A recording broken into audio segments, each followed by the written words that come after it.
It's Saturday morning. It's time for the Experts program on Power Talk Radio, and our tech expert, Luis Alvarez, joins us once again to talk technology. Luis, welcome back. Thank you, my friend. How are you? Doing pretty good. So you know how we talk about like smishing and phishing and texting scams and so forth? Yeah. Mm-hmm. So recently, I received a text purportedly from FedEx, and it said, you owe $22.95 in duty fees for a recent purchase. Click this link to pay your bill. I thought, wait a minute, what is this? I'm receiving this text 3 weeks after the purchase I made had arrived. I had to have a crystal for a receiver manufactured, and I had to buy it from a company in the Netherlands. It was like $45 for the crystal, and then $40 for the VAT, and then another $20 for the shipping. So you can see how it's adding up. Yeah. And it arrived in a FedEx envelope like a month and a half after I ordered it. Then like 2-3 weeks later, this text arrives on my phone instructing me that I need to click on a link and pay. Well, I'm not going to click on any link in a text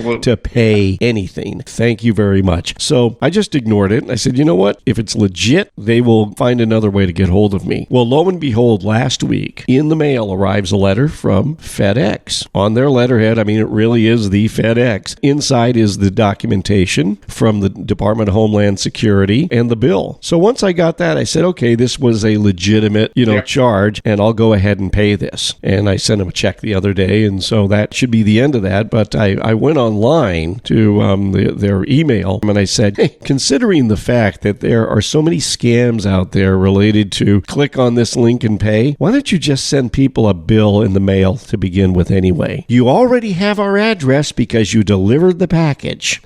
So you should be able to just send us a bill. To me, that would make the most sense. I know it probably cost them a little bit more, but there's no way I'm going to click on any link in a text to pay for anything. Thank you very much. And it's becoming so crazy out there that everybody's just kind of hesitant to click on any link, regardless of where it comes from. Right. Even if it comes from an email from a trusted source, you still are like, should I do this? Should I not? We've become very suspicious and that's a good thing, right? Yeah. I think it's important for us to have a certain amount of hesitation when it comes to clicking on links and doing things like that. So I applaud you for waiting, and you still made it right, but at least you did it in a way that made you feel like, okay, I'm not getting scammed. Exactly. All right. Hey, let's dive into our topics for this week. And one of them comes from a story on CNBC that Oracle is building yesterday's data centers with tomorrow's debt. Okay. What are they doing here, and what's important about these data centers? Yeah. So, it's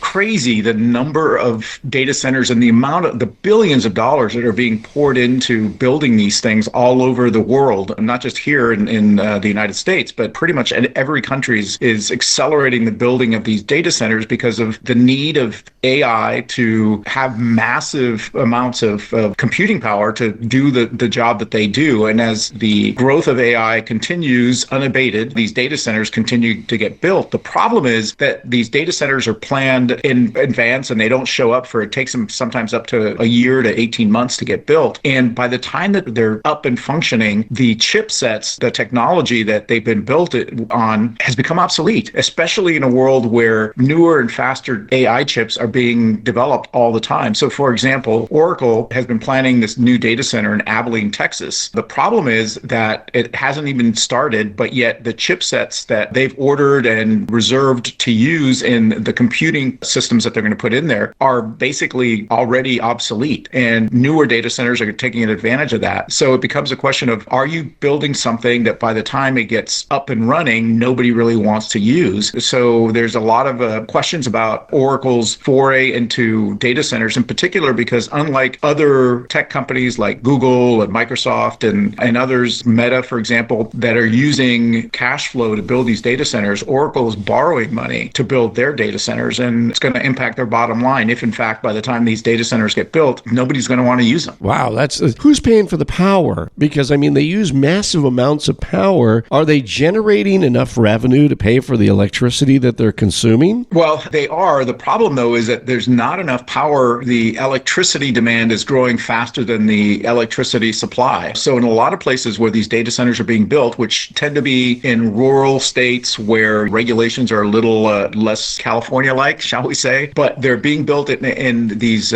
communities that all of a sudden are experiencing a spike in the price of energy because the demand goes up, but the supply doesn't go up with it. And recently, the Trump administration has been pushing these tech companies to essentially build their own power supplies as they build these data centers. And although they've all committed to doing something about energy and helping offset the cost of energy in the communities that they're building these data centers in, nothing really has happened. And so if you look at the cost of energy over the last few years, it's been spiking dramatically as the supply, basically it's a supply and demand thing, right? So as the demand goes up and the supply doesn't go up, the cost of energy goes up. And those of us who aren't data center tech companies pay the price for it. That's a big problem. And is there any way they can generate enough of their own electricity, through solar and batteries, or do they have to be connected to the grid? Well, they have to be connected to the grid, but there are companies like Apple, for example, has committed to building or paying for others to build clean energy tech sources of energy, whether that's wind or solar or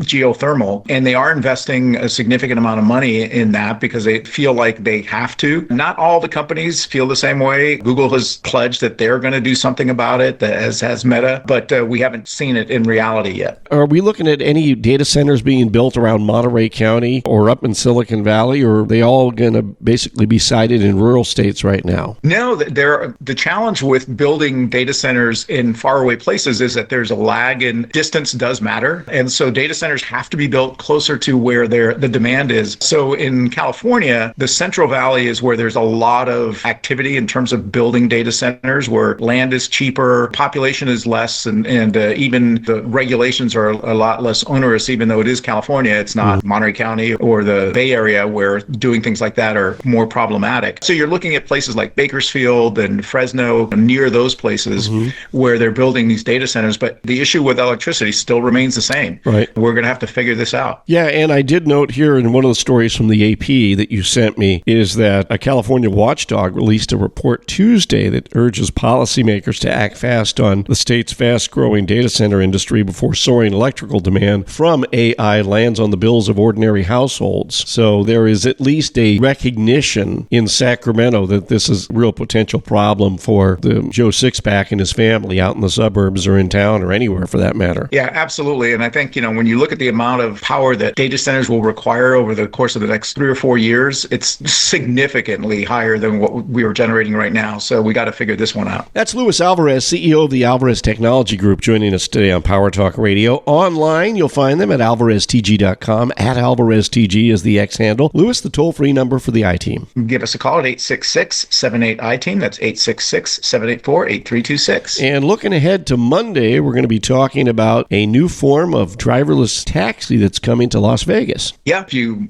travel to Vegas in the near future, you may have an option to use your Uber app to get a robo-taxi rather than a drivered car. And you'll probably be one of the first people to try it since you guys make it down to Vegas for business and pleasure now and again. Absolutely. I'm looking forward to it. All right. Well, we'll expect a full report. Happy to come back and let you know. All right. Luis, thanks so much for your time. Have a great weekend. We'll chat again Monday. Take care, my friend.